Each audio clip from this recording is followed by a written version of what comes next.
Welcome to the Fixed Ops Mastermind podcast, a podcast for leaders, because leaders know that to grow, this is where you go.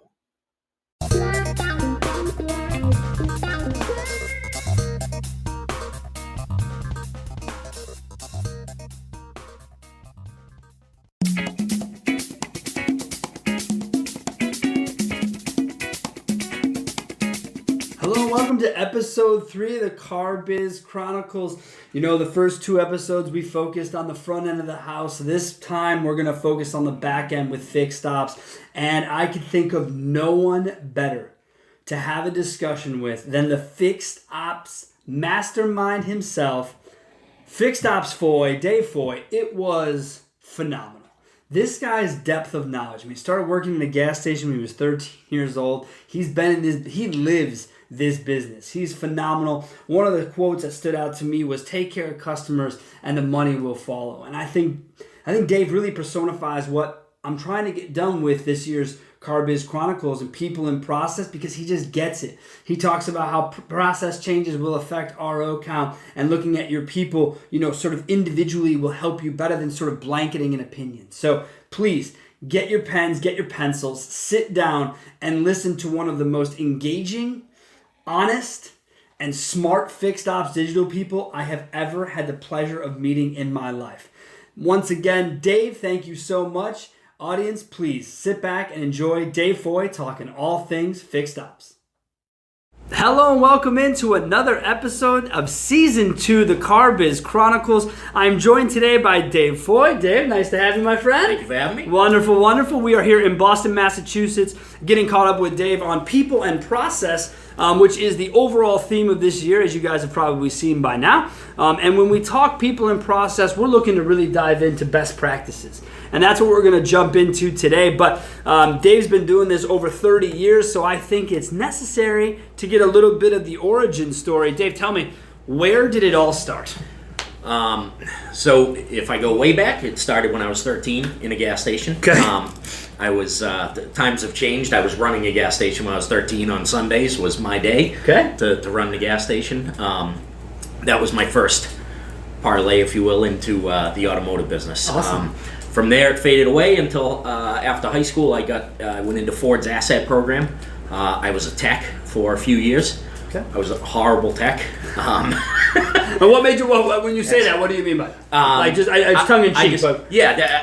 I wasn't that great at diagnosing cars, fixing cars, which is kind of funny because now standing back as I overlook my guys and stuff, I can see things from the higher perspective and help them figure out how to do things. Forest through the trees type thing, right? Yeah. When it was me in the trees, I was doing nothing but banging my head. But to be against fair, the tech's come a long way too. Oh yeah, from what you were doing, right? You guys were having to do a lot of manual diagnosis. Now it's plug it in. Exactly. What does it? It was blinking lights to get codes back then, and then good luck. Right. So from there, I went to a different dealer on the desk as an advisor. I was at that place for 10 years or so. As an advisor? As an advisor. How'd you like that with Ford? I loved it. I felt like as soon as I got there, I'd found my way. Okay. I won a bunch of awards from Ford, took some lovely trips, and until Ford decided there's no more trips for stops people. Sure. Only for salespeople. Yeah, exactly. Yeah. You've been far enough in the world. So. Yeah. See, I'm interested by that because when I think about advisors on the desk, and I think about salespeople on the front end, I never drew a line between the two of them. I didn't understand why service advisors didn't want to make you their customer. Yeah. Like why wouldn't they just come back and always ask for you? Right. Is that something that you tried to do when you were in that role? Really develop that relationship? Yeah, absolutely. And I always wanted to know who that customer was when they were walking in the door. And obviously, this was way before there were appointment processes, schedulers, online in general. Yeah. We were using ADP before it was CDK, and very rarely did we actually make an appointment for somebody. Right. It was just come on in. You opened the door at 7:30 and there were 30 people outside there, and it was literally type away RO, type away RO. Get the car sent back. Yeah, just get it going. But it was knowing those people, whether you knew they were coming in or not, knowing that Sean was coming in today, and hey, how you doing? It turned into a lot of key tossers that were coming in the door, which was awesome. Yeah, because there's not a lot of predetermined things, right? You can really just get in, you can get that environment, get that relationship. Yeah. That's interesting to hear you say that on the appointment side, though. How the appointment scheduling has really evolved on that end. Yeah, absolutely. Where on the front end, we tried really hard for the last decade to do it, and now the appointment idea is starting to dwindle on the front half, which is very interesting. So, from the fixed ops side, the appointments are crucial, right? Important. And we try to press that same thing, but I don't think customers view us on the sales side like they do you guys. I think they're like, I'll get there when I. Yeah, and obviously it's a little different when you're shopping for a new car. You're typically not shopping because you have to have a new car, as opposed to my check engine light on. I don't get that call, right? I don't get that call says, you know what I need today? A new car. You get the call says, hey, my car's on the side of the road. Right. I get that. So this was Ford. You were there for quite a while. Yeah. So that brings us, about halfway through the journey with Ford as an advisor? Yeah, and then I went to a Lincoln Mercury store, very small Lincoln Mercury store, as a service manager. It was, I was not prepared for it and did not do well in that role. I went back to that same Ford dealership that I was at, and the service manager there was leaving and going to another dealership, and he brought me on. He was going to be the director. He brought me on as his manager there, and helped me along the way. So that help there was probably what really kind of turned it for you. Absolutely. If your last gig didn't work, you kind of went back to where you started. Yeah. And the service manager was cool. He was like, awesome. hey, come on in, let's work to get you better, because some of that stuff becomes, you're here for my job, I'm not okay with not going to help you, right? Yeah. But no, I've been very lucky. I've had 3 mentors primarily along the way. The first one at that Ford store, who was a customer service guru. I learned a ton about taking care of customers and making them the primary focus of what you're doing. Not making money, taking care of a customer, and the money will follow that. Okay. And the guy who was the assistant service manager, who was leaving to go to be the director at another store, who took me with him, was the guy who really taught me the financial side of things and the process side of things. And then the last guy was a guy who was like top line financial stuff. He was fixed ops director for the Bach Group, and taught me about all the ins and outs of how to read financial statements, all that other stuff. So that's when things get fun. Looking at financial statements. Yeah, absolutely. The first time you look at one, you're like, I don't know what all those numbers on the screen is. I'm about to throw up looking at it, but as soon as we're done here, I always just kind of scroll down to the bottom and be like, is this the number I care about? And I'm like, yep, that's the number I care about. That's the one. Okay, let's go to work on that one. So that was about what, in the last 10 years where you really kind of got all that dialed in and got where you wanted to be? Absolutely. That's 8 to 10 years or so, and got all the knowledge that I need. Where are we today? So what is today's role? Today's role is service director at a Nissan store. Preparing to move on to another role. We'll be overseeing more than one store. So fixed ops director in that regard, because I mean, right now you're a fixed ops manager. If you will, of a single point, it becomes a director role. Multiple. What do you, when you look at that role? Yeah. What excites you? Number one, and what scares the pants off of you? Yeah. Number 2. Sure. So what excites me is it's the first store that I'm starting with is an underperforming store. Okay. I always say, as a New England guy, you put me in as the quarterback of the Patriots right now, I got one way to go, and that's down. There's no way. So if you're going to take over a store that's already performing at a high level, it's going to be a lot more difficult to take it to a higher level. Sure. I would rather take over the Cleveland Browns and work that, and be able to have some potential, have some opportunity. Potential, absolutely. There's a lot more potential there on the upside. Obviously, the downside is that it's something that's broken that you can't fix, which I don't believe exists. I think everything can be fixed. So the biggest fear is something that it exists because it could possibly be the case, right? So your fear is, what if it's so bad I can't fix it? Yeah. But you don't believe that's possible anyways. No, as long as the people are willing to work with you and change, as long as the people above me are willing to change, which I believe they are. So I wouldn't be going there if I didn't believe that. So when you say underperforming, because again, I'm mainly a front end guy. Yeah. When you say underperforming, what is that? What do you identify? So from simply a gross number, it's running about 150K gross below what I believe it should be doing monthly. So monthly. Okay. Well, that's a big deal. Yeah, it's a big jump. If you think there's $100,000 a month laying around somewhere, as an owner, I'd like to be able to have you come in Yeah, find that. Yeah, absolutely. Absolutely. I mean, that's $1 million to a year. I'm in. Yeah. If you have it. So you talked about, which is perfect because as we talk about people and process, you said if the people are willing. Yes. How is it that you'll A, assess that, and B, change that if they're not? So I subscribe to a theory that Ed Milet, for anybody that knows Ed Milet, talks about, which is you have to have a massive vision that is so big that the vision of all your people can fit inside your massive vision. So you provide them with what the overall vision is for where you want to go. Okay. And you give them a way that what they're looking for in their life can fit inside that. So you have already been toying with the idea of what your massive vision looks like. Absolutely. I assume. Absolutely. How do you get buy-in on the massive vision? It's a belief. Okay. And number one, the belief has to come from me.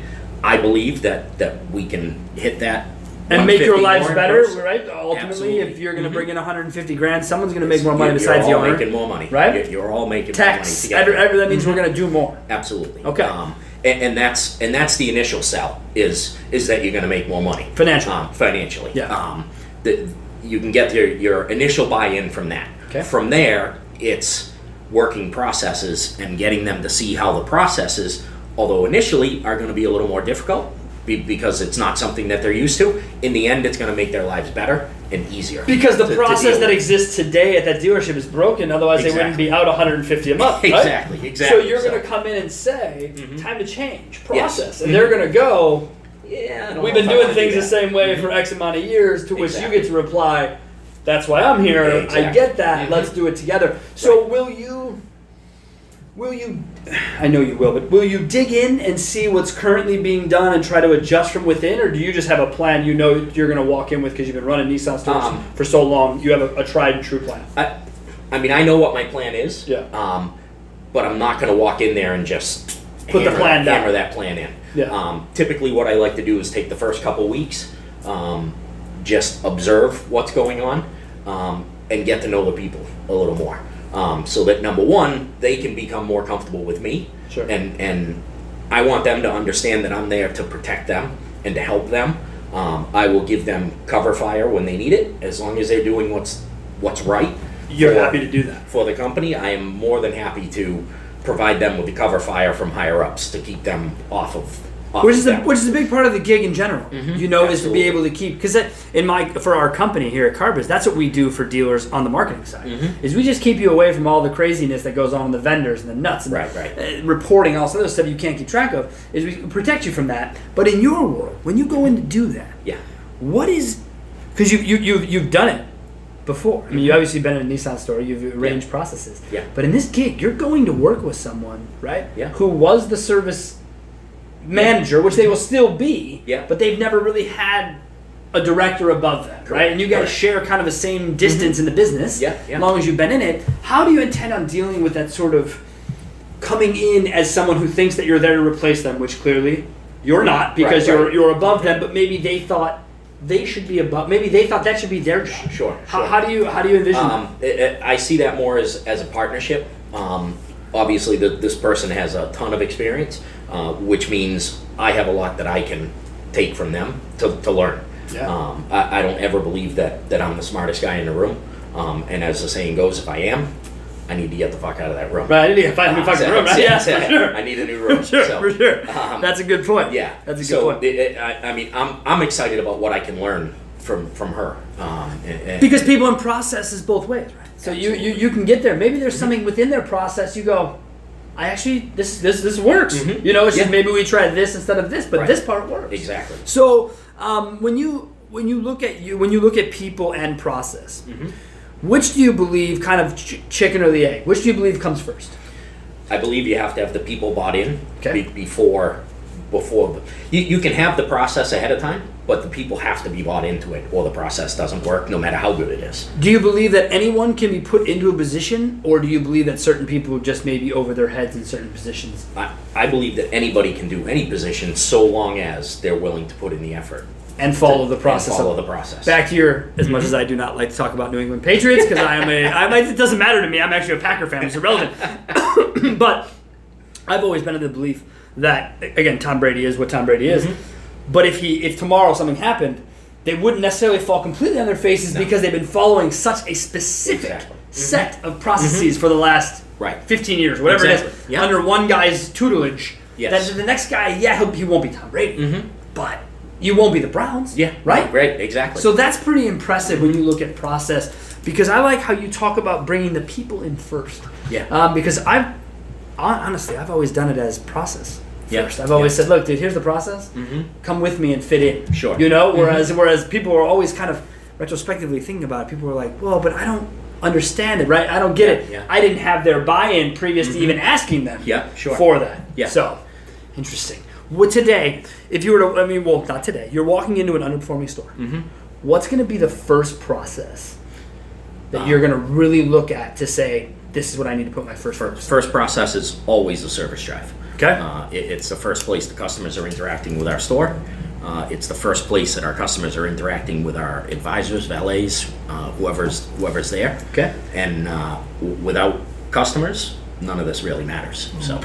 Please, my God, thank you so much. I always say that about my industry. I say that about vendors in general. Is without dealers like yourselves, the rest of us have no place in the world. Sure. What are we? Okay, service drive. Come with me further down the funnel. What are we looking at? I mean, are we talking about how it's set up? Are we talking about where the desks for advisors are? Like, are you going to that distance, or are you talking more about what happens once the customer pulls up, advisor walks around? Yeah, you have to. Every service drive is a little set up a little different. So obviously, you have to look at that initial setup and how the customer is even arriving into the store. Is it a service drive where you can, like I currently have now, you can see them pulling off the street? You've got more than enough time to get off the desk and into the drive before they even get to that 2 feet before the door, make the door open. To be ready. Or is it one where, door's open and crap, someone's here? And again, I've been seeing this now with the newer stores, service advisor on the other side of the glass. Like, people pull in now. Yeah. Back in the day, service advisor was in the drive. Door would open up, he'd be in a winter jacket because it's cold, you know what I'm saying? And now they're all in like these cushy sort of cubicle offices. Yeah. With this, you said something interesting that I don't find a lot anymore. I don't see advisors getting off the desk to greet customers. I find the valet situation, the guy who's just putting in mats, checking keys, that's his only gig, he seems to be more on top of his shit than the guy who's probably making 3x his money. Very true. Why is that, right? So service drive, people, how do you have the expectation your advisor gets off, if available, get off one's ass. It's a non-negotiable. Really? Non-negotiable. You've got to greet the customer at the car. Whether you have a valet or not, that valet is there to say hello to the customer, and that's it. And probably follow the advisor's whatever, right? If he's standing behind the advisor, folks, no problem. Hey, Jimmy, go ahead and set the keys, get the car back, whatever. Exactly. Okay. Exactly. I spend I spend time in the drive every morning. If I'm out there and one of my advisors is not out there by the time I get to the car, then that's all I'm doing is, good morning, what can I do for you today? And then I'm looking for one of my advisors to be there, to get there, to get spun off to, right? Like, and this is John. Yeah, and they know they better get there. Yeah. So it's. I always had that rule. If I gotta up somebody, well, that's mine. we got a problem. We got a problem. Not only are you not getting a full deal, but we have we have an individual problem we have to address. Yeah. Because I don't want to have to greet. I love greeting customers. Yeah, me too. But I've got 90 standing out front. 3 are smoking cigarettes. I'd like to know why one of you can't do it. Exactly. Right? Yeah. Okay. So inside the drive, customer comes in. There they are. They're greeted. How do you then what's the next process that's important for you to look at? So from there to staying in the service drive, making sure the walk around happens. Okay. That's the advisor's first opportunity to make a connection with that customer. Okay. And you've got, cars are very personal to people. They've got personal things either in them or on them, on the outside of them. that you can make that connection with them. Tell you a story somewhere. And use that. Exactly. As long as it's not politics. No politics. As long as somebody say something about somebody's bumper sticker. Yeah. You know what I'm saying? If there's a politics bumper sticker, we'll stay away from Quiet that. down over there. If there's a Cape Cod bumper sticker or Patriots. Or Patriots bumper Bruins, sticker, whatever, like that, right? exactly. Now we got something to talk about. Right. And you utilize that though? That's part of how you look at the vehicle? Because I always did the same thing. Yeah, absolutely. When I started in the late 90s. Yeah. So you'd have people who'd come in, right? And they'd have Auto Trader magazines. And they'd have stacks of papers in their passenger seat. Yeah. The car would be washed. Everything would be detailed. You're like, today's the day, right? So folks, I see you're out doing some shopping, right? And whatever, you make a joke. So the service drive, establishing that relationship, is your walk around, because once again, I'm a sales guy. Yeah. Sales walk arounds are meant to be silent, which is so silly because we're just pointing and we're humming and we're interesting. You know, I'm running my finger across a scratch that's totally irrelevant, but here it is, a big deal. Is that similar to what are you trying to get? Are you trying to establish value, or are you trying to establish rapport, or both? Like, what is the point of your walk around? Yeah, it's both value and rapport. Okay. Rapport being more important at that point than value, because, as you know, people are going to buy from somebody that they like. So if you can establish that rapport, find a connection where you two can meet, then you've got a better chance later in the day of being able to sell them something. And you believe that if people are willing, you can teach them absolutely to execute this position. There's nothing that we're doing that's rocket science, or brain surgery or anything like that. It's agreed. It's all pretty simple, easy stuff. It's the 10,000 hour rule, right? To be an expert, etc. But I think in a lot of stuff that I'm reading now and learning about, I think that the idea that the human brain can actually do more than we believe. Sure. Like I was reading an article about cab drivers in England. It's the craziest. It's like 2,000 roads. None of them make sense. It's not crossed over. And they did a deal looking at their brains versus 20 non-taxi drivers. These people's brains were larger. They were able to take on more information because they have to. They have to know where they're going. Yeah. So I think in your situation, what you say about people is so true. How do you establish with them what they're looking for? Because money isn't, as weird as it is to me, money isn't the only motivator in one's life. Right. And now as I get older, I realize that it's not the motivator in my life either. But how do you establish that relationship with them? How do you try to find that out? With the advisors. With the advisors. So with the advisors, my initial is always trying to, I'm doing the same thing that I'm expecting them to do with a customer in the drive. I want to establish some rapport with them. I want to find some common ground between me and that advisor. Okay. I want to know married kids' names, pets' names, whatever. I love knowing that stuff about them. I love knowing that, you're asking to leave an hour early today because you got to go to your kid's football game. And that I know that it's Dominic that's playing football, and that kind of stuff. I do the same thing with my texts. I spend a little time every day just walking the shop, not talking work, talking about their kids and whatever it is they care about. Yeah, I mean, my dad raised me on every sport possible, right? So no matter what day it was, something was on TV, whether it was NASCAR, golf, it didn't matter. There was always something on TV, and it became so important later in life because as a front end guy, I needed buy-in from the whole dealership, right? I didn't just need buy-in from my sales guy. I needed buy-in from the back end because I need work done, etc. So I'd walk the store and I'd be able to talk to mechanics about NASCAR. Yeah. I'd be able to talk to owner about golf. I'd be able to talk to sales guy about basketball. Yeah. I don't care about any of those three topics.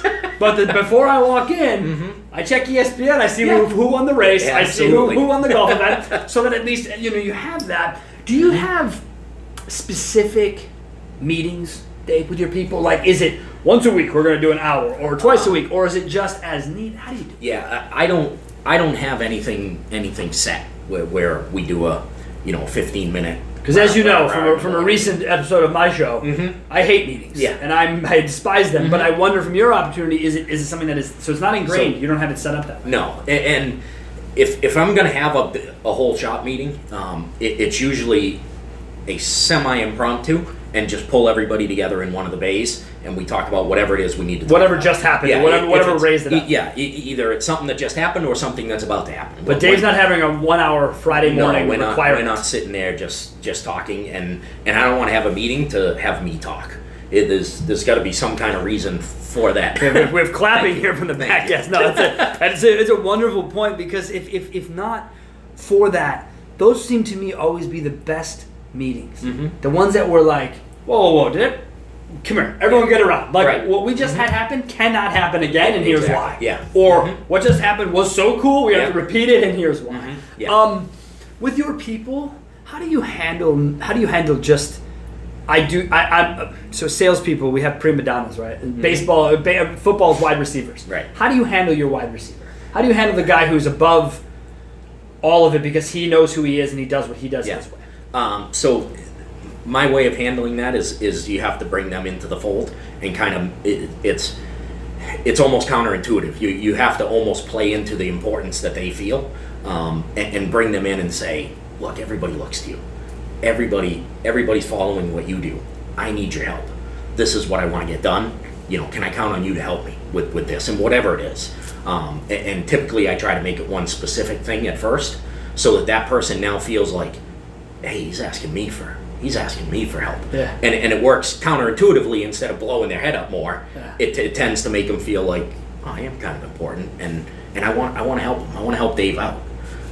And that's what I do with the prima donnas, with the wide receivers. Right, and is there a point where the guy still says, hey, Dave, turns out I'm still good. I'm really interested. What there's always that point, and I've certainly run into some of those guys, and you have one of two choices. Either you can take them aside again and try to work that process over a few times. If that's still not working, your last resort is to just squash that person. And letting them go. Either letting them go, or if you have to, you squash them publicly, and you then give a common enemy, that being me, for them to rally against. Sure. And that's either going to work or it's not. And then if it doesn't, then that last exit we take is getting rid of that person. Okay. But a lot of times you'll find if the initial doesn't work, we're bringing them in and making them feel important. Doesn't work. When you do the squashing, that what tends to happen is you then become the common enemy, and the guys that don't agree with the way they do things will kind of rally all against that and rally with that rather, and that person now comes into the fold of the people that do listen to you. And it tends to bring that, it kind of brings it all back down. Like reverse psychology, exactly. Bring it back around. That's interesting. Because from where I sit, again, when you look at it up front with prima donnas, typically the rule was that the guy sells 20 cars a month. Kind of do what he wants, stays out of my way, stays out of his way. He's an independent contractor as far as I'm concerned. I don't really care. But that what that did was that allowed bad habits to fester throughout my floors. Right. People say, well, so-and-so. Then I would say, well, then sell 20 cars a month. and they're like, well, what if we all do? Yeah. If you're all selling 20 cars a month, we are not going to have a problem. Like, cover your hours, we'll be fine. Right. So when you go back and you look at sort of how you've handled your people and your process. Yeah.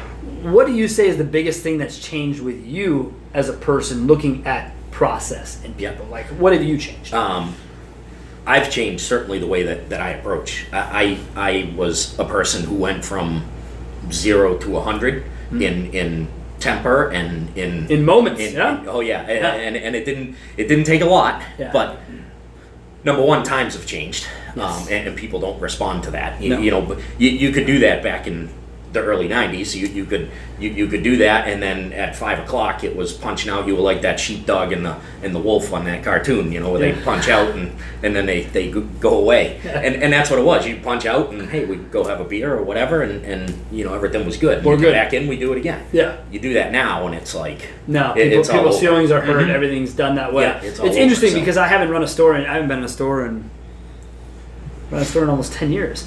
And I think that's where my biggest fall off would be, because I'm in stores all the time and I listen and watch the interaction. I think to myself, I couldn't do that. This is very PC, and it's not that. It's just you talk about what I refer to as public execution. Yeah. And when you do that, people take notice. Okay. The first gig I ever took as a director was an internet director back in 2005-ish with a group, and I was in my first Friday morning meeting, and I was told this guy was pretty wild, pretty crazy as an owner, but the money he had offered me, I had made a joke to her, short of hitting me, dude, he's free to do what he wants. Like, this is stupid money for this job. Like, I don't really care. Yeah. And that was, again, a 20-year-old version of that. But in the meeting, a sales manager was asked a question. Owner said, are you sure that's the answer you want to go with? And he said, yeah. He said, great, stand up. You are fucking fired. Get out. And I thought to myself, holy, this guy's been with him 5 years. Yeah. It's Friday morning at 8 a.m. What have I done? Like, why did I take this job, right? Yeah. But you know what happened? Everyone walked out of that meeting. We all huddled around. We're like, okay. do you hear? Do not ever come to a meeting without answers. Yeah. Do not ever tell the guy you don't know. Because if you lie, we're going to get fired. Right. No one ever got fired again. I was there another almost 6 years. Yeah. Nothing happened. Yeah. But that execution publicly really just everyone stood around. Yeah. So I did that sort of in a way, and it worked the same way. Yeah. But I realized that it's not the best way to No, do that it definitely today is not. because everyone gets hurt by it. So you've kind of understood and come with this idea of coming up to date. That sounds so stupid, but getting with the times, if you will, with that. Yeah.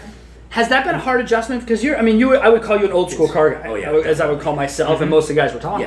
Yeah. Yes and no. Okay. I'm not gonna. I'll call myself an old school car guy, but I'm not a PC car guy. No. I mean, we're still having the hard conversations. Yeah. With the hard words that you don't use at home. Sure. So, Yeah, you know, that's. No, I didn't think that we went into camp here. No. Yeah, we're still having that, and honestly, I expect that from my team too. I expect them to be able to come to me and say the words that matter to them. Yeah, look, you fucked this up, Dave. That wasn't the right thing to do. And I'm not going to instantly you can't talk to me like that. It's like, okay, they're coming to me that way. Let's talk about it. Let's find out what's going on. Are you finding that more people are open to those conversations, to having communication when it's not a yelling sort of a you jack this up sort of thing? I mean, I find people are more willing to talk. Absolutely. So absolutely, and that's and. I always want my team to understand that you can say you have an open door policy, but to have an open door where they come in and they have to be, I'd like to talk to you about something. Yeah. It is not really an open door. Or the open door where the first thing someone tells you to do is close it behind you. Yeah. No. I thought we could talk about this. No, we can't, right? Yeah. So, as every good conversation in dealership starts with, could you grab the door behind you? Yeah. Great, thanks. Have a seat. Yeah, wonderful. That's awesome. So on the idea of sort of, you've got yourself into a dealership, you're embedded. Are you often looking at, once you're in and established, what are you looking at more on a consistent basis? Is it people or the process? And I know it's both. Right. But I mean, what gets the consistent kind of review by you? Certainly the process has to be looked at all the time, and the process can't be it can't be the 10 commandments that are set in stone. That process has got to be something that is a live document and can morph into something different if it just doesn't work. So once again, you're not coming in saying process box this way, fit in. No. You're saying it's more of kind of an ongoing circle where if we need to draw it wider, we'll draw it wider. Right, and I'll give you an example. In my current role, we brought in a video MPI inspection. Yeah, cool. Awesome. And that's what I said. What a cool tool. And then all my techs said, oh, no way. Yeah, of course you do. No way. Because we already have this mess time. Yeah, I already got to check off all these stupid boxes, which you took away my check all green box. I have to click on every one of them. I'm not doing this too. Yeah. And it because you have the buy-in of your team, you can say, look, I've never steered you wrong. And when I have, we've talked about it and we've made the adjustments we need to. Right. Here's what I need. I need everybody to try it. And then let's go from there. If there's things we need to change, then we change them. But right now, this is what the process is. And let's go with it. But that's so cool. The video part is so cool. Oh, yeah, I mean, awesome. we were utilizing it as late as before I left my dealerships. We were talking about it 06, 07. Yeah. Like, guys, take your phone back there and just show the brake pad. Yeah. Like, the customer comes up, we've got this stupid image where it's like half a brake and we're circling the red area, and it's like, why don't you just say, hey, look at check this. this out, right? So how do you, I'm going to go a little bit deeper on that process because I love it. With that process, who's presenting the findings? Do you have the video given to is the tech or is the advisor? The video's taken by the tech. Right. And I have my videos sent directly from the tech to the customer. No one does anything. No middleman. Just a simple link into their phone, they click it, they open it, it's done. And when we started it, I did it the other way. I did it where the tech did the video, the advisor got it, and the advisor reviewed it, made sure there were none of those bad words in there getting sent to the customer. And then after, it's like, what you find is you're getting the same thing with that as you get with a regular MPI, where the advisor's like, oh crap, I can't send that one. we just won't send that. You know, not your choice. So yeah, exactly. Yeah. It's not up to you. Yeah. So I made the decision to. We may take some heat. We may get somebody who's going to complain because they heard a bad word on the video, which honestly I have had zero. Ever. I've never had a complaint. I think people kind of understand it's a mechanic. You're in a shop. It's not right. That to me is proof that's my car in your shop. Yeah, and usually if there is the bad word, it's not the guy doing the video. It's someone in the back. And if it's the guy doing the video, you got a whole nother problem. Yeah, exactly. I mean, guy, you're holding the video. Exactly. Come on. Yeah. Like, you don't need to say this effing brake pad. Right. You just say the brake pad and we'll be fine, right? So that's so cool. How did you come across the video process? What drove you in the direction?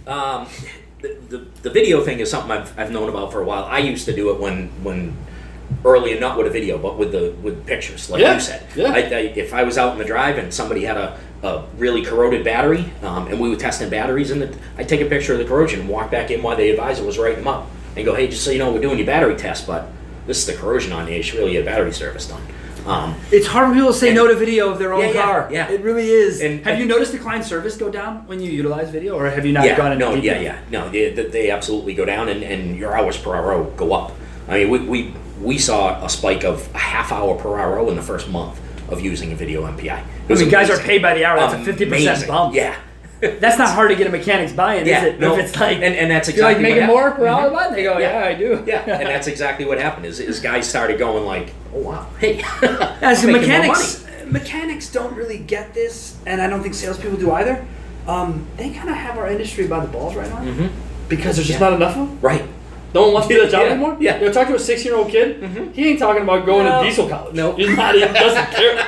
He's not interested. No. He wants to go to coder college or whatever. That doesn't help. Well, maybe it'll help us soon with these cars. But so this part of the business in fixed ops, what's the one thing you would leave people with as we wrap this up that is the most important thing that they should be focused on in their service drive? I know it's hard to give me one, but if it has to be two, fine. But give me an idea of what right now today customers should focus on for their service drives. Customers should focus No, on? I'm sorry. The dealership should focus on their service drives. People.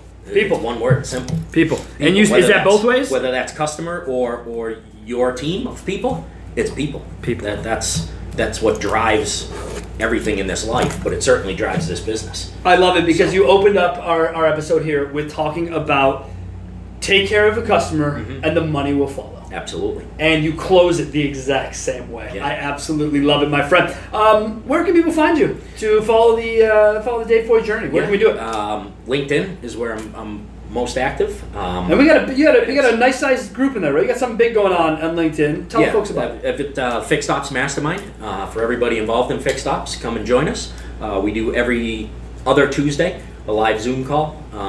And working Napoleon Hill's mastermind theory of helping people through issues. And how many people are coming on these calls lately? I mean, the groups look huge. Yeah, we've got 15 to 20 are at each call. So okay. And honestly, if it gets much bigger than that, we got to open up another night because it gets unruly with everybody talking. So you get 15 people talking anywhere. Yeah. Let alone an online conference has its issues. Yeah, I spend a lot of time muting people. That's it. So you're done. You're done. And then you gotta come back and moderate the whole discussion. Right, exactly. And moderation's the best part. Yeah. Well, Dave, thank you so much, man. Awesome. Really appreciate having you on the show. Great. Folks, as always, you can find Dave on LinkedIn, myself on LinkedIn. Thank you so much for joining us, and we look forward to seeing you in the next episode.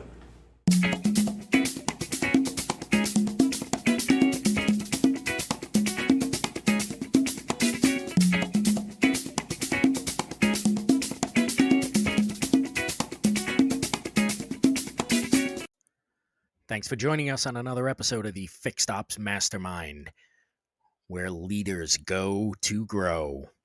Don't forget to rate and review us on iTunes. Help us to get this podcast out to more people. Subscribe on your favorite podcast app and look out for new episodes. Thanks for joining us.